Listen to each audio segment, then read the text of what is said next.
Hello बच्चों, तो कैसे हो आप सब बच्चों। सबसे पहली बात तो कांग्रेचुलेशंस, आप सबने अपनी क्लास 10th क्लियर कर ली and now you are in class 11th। और मैं ये उम्मीद कर रहा हूं कि ये वाली वीडियो ज्यादातर वही बच्चे देख रहे होंगे जिन्होंने क्लास 11th के अंदर या तो कॉमर्स ऑप्ट किया है या फिर वो थोड़ा सा कंफ्यूज है कि कॉमर्स के अंदर क्या होता है और क्या हमें क्लास 11th के अंदर कॉमर्स को ऑप्ट करना चाहिए कि नहीं करना चाहिए। आज मैं आपकी ये सारी की सारी कंफ्यूजन्स को दूर कर दूंगा। सबसे पहले मैं मेरे बारे में बताता हूं। So my name is Pragesh Bhardwaj and I have been teaching class 11th and 12th commerce काफी टाइम से। आई टीच टू सब्जेक्ट्स, मैं दो सब्जेक्ट्स पढ़ाता हूं। सबसे पहला अकाउंटेंसी एंड बिजनेस स्टडीज। बच्चों ये दोनों ही सब्जेक्ट्स मैं 3 मोड्स में पढ़ाता हूं। सबसे पहली बात तो ऑफलाइन मोड के अंदर, यानी जहां से मैं इस क्लास को रिकॉर्ड कर रहा हूं वहां पे ऑफलाइन बच्चे बैठते हैं वहां पे। दूसरी बात, हमारी खुद का एक एप्लीकेशन है जिसके अंदर हम ऑनलाइन मोड के अंदर भी वो सारी क्लासेस प्रोवाइड करते हैं जो हमने ऑफलाइन मोड में पढ़ाया है। और अब हम बात करते हैं तीसरे और सबसे इंपॉर्टेंट मोड की, जो कि ये वाला मोड है जिसके अंदर आप हमारी वीडियो देख रहे हो, that is the YouTube mode. YouTube mode के अंदर बच्चों मैं सारे के सारे कोर्स को यूट्यूब पे भी कराने की कोशिश करता हूं। तो बच्चों अब अपन देखने वाले हैं कि क्लास 11th में अगर आप कॉमर्स चूज करते हो तो आपके पास कौन से करियर ऑप्शंस होंगे और साथ ही साथ हम यूट्यूब पे किस तरीके से अपना कोर्स को कवर करेंगे। तो इसी के साथ क्लास शुरू करते हैं। Let's begin. तो बच्चों सबसे पहली बात तो यह है कि क्लास 11th एक्चुअल में इंपॉर्टेंट क्या है, क्योंकि मैंने काफी बार देखा है कि क्लास 11th के अंदर कॉमर्स तो बच्चा ले लेता है पर वो इतना ज्यादा सीरियस नहीं होता पढ़ाई को लेके।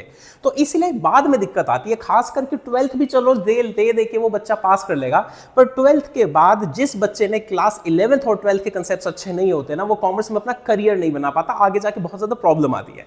तो इसीलिए सबसे पहले अपन देखते हैं कि क्लास 11th एक्चुअल में इंपॉर्टेंट क्यों है। तो बच्चों सबसे पहली बात तो आपका 12th के बेस तभी बनेगा जब आपने क्लास 11th के अंदर ढंग से पढ़ा। आप इसको ऐसे समझो बच्चों, आज से पहले आपने कॉमर्स कभी नहीं पढ़ी। इसी कारण मैं हमेशा सामने वाले को यह समझाता हूं कि भाई क्लास 11th के अंदर कॉमर्स ना एक तरीके से प्री नर्सरी है, यानी आप पहली बार कॉमर्स को पढ़ोगे। कॉमर्स होता क्या है, उसके अंदर कौन से वर्ड्स यूज होते हैं। तो अगर आपके क्लास 11th के कंसेप्ट्स कमजोर रह गए ना तो क्लास 12th में दिक्कत आती है, और क्लास 12th के बाद आगे वाले जो कोर्सेज करोगे उसमें तो बहुत ज्यादा दिक्कत आती है। तो इसलिए ताकि आपका बेस अच्छा बन जाए, इसलिए आपको क्लास 11th को लीनियंटली नहीं लेना, काफी सीरियसली लेना है। उसके बाद में आपके फंडामेंटल्स बहुत अच्छे हो जाएंगे। तो बच्चों देखो क्लास 11th के अंदर ना किस तरीके से चीजें चलती हैं। क्लास 11th के अंदर ना आप ये मानो कि क्लास 11th ना एक डिक्शनरी है। किसकी डिक्शनरी है जी? कॉमर्स की डिक्शनरी है। यानी कॉमर्स के अंदर जितने भी कॉम्प्लिकेटेड वर्ड्स होते हैं, जो टेक्निकलिटीज होती हैं, वो सारी की सारी हम कहां पढ़ाते हैं? वो क्लास 11th में पढ़ाते हैं। अगर आपने क्लास 11th के कंसेप्ट्स अच्छे नहीं किए ना तो वही चीज दोबारा से क्लास 12th में दिक्कत आएगी और आगे जाके कॉमर्स के अंदर एटलीस्ट करियर बनाना डिफिकल्ट हो जाता है। क्लास 11th इसलिए भी जरूरी है ताकि आपके बोर्ड्स के अंदर अच्छे मार्क्स आ पाए। और फाइनली अगर आपको कोई सा भी कॉमर्स के अंदर अपना करियर चूज करना है, चाहे वो सीए हो, सीएस हो, सीएमए हो, सीयूटी देना है, बीकॉम देना है या बीबीए करना है या इंटरनेशनल स्कूलिंग करनी है, किसी भी तरीके से अगर आपको कॉमर्स में करियर बनाना है तो उसके लिए क्लास 11th के कंसेप्ट्स आपको आने चाहिए। अब बच्चों अपन ये देखते हैं कि हम अपने YouTube के कोर्स के अंदर, ऑफलाइन कोर्स के अंदर और ऑनलाइन कोर्स में कौन से अकाउंटेंसी और बिजनेस स्टडीज के टॉपिक्स कवर करने वाले हैं। तो बच्चों क्लास 11th के अंदर ना हमारे पास अकाउंटेंसी के अंदर अगर हम हेल्प बुक के हिसाब से चले, क्योंकि हमने भी जो अपनी बुक्स बना रखी हैं उसके अंदर हमने टोटल 20 चैप्टर्स ही दे रखे हैं, और वो 20 चैप्टर्स हम यूट्यूब पे भी कवर करेंगे, ऑनलाइन कोर्स में भी कवर करेंगे और ऑफलाइन कोर्स में भी कवर करेंगे। सबसे पहला है introduction to accounting, basic accounting terms. इस तरीके से टोटल हमारे पास बच्चों अकाउंटेंसी के अंदर टोटल 20 चैप्टर्स हैं। वहीं पे अगर अपन बिजनेस स्टडीज को देखें तो बिजनेस स्टडीज में बच्चों हमारे पास टोटल क्लास 11th में 10 चैप्टर हैं। क्लास 11th के अंदर और आगे भी बिजनेस स्टडीज बहुत ही बच्चों को इजी सब्जेक्ट लगता है क्योंकि उसके अंदर थ्योरी पोर्शन ज्यादा है। वहीं पे अगर अपन अकाउंटेंसी की बात करें तो अकाउंटेंसी में न्यूमेरिकल पोर्शन ज्यादा है, तो उसके अंदर थोड़ी सी टेक्निकलिटी ज्यादा होती है।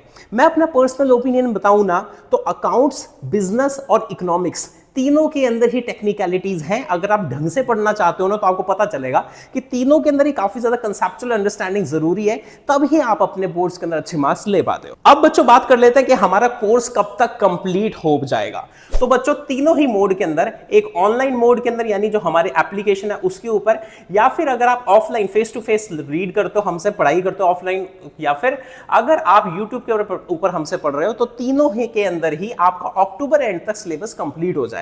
हम क्या क्या करेंगे? सबसे पहले अपना पूरा सिलेबस को कवर करेंगे, उसके बाद में रिवीजन क्लासेस लगाएंगे, लास्ट के अंदर हम अपने एमसीक्यू और प्रैक्टिस पेपर सॉल्व करेंगे, और फाइनली हम वन शॉट्स और मैराथन के थ्रू अपने सिलेबस को कवर करके खत्म करके अपना फाइनल का एग्जाम दे देंगे। This is for class 11th।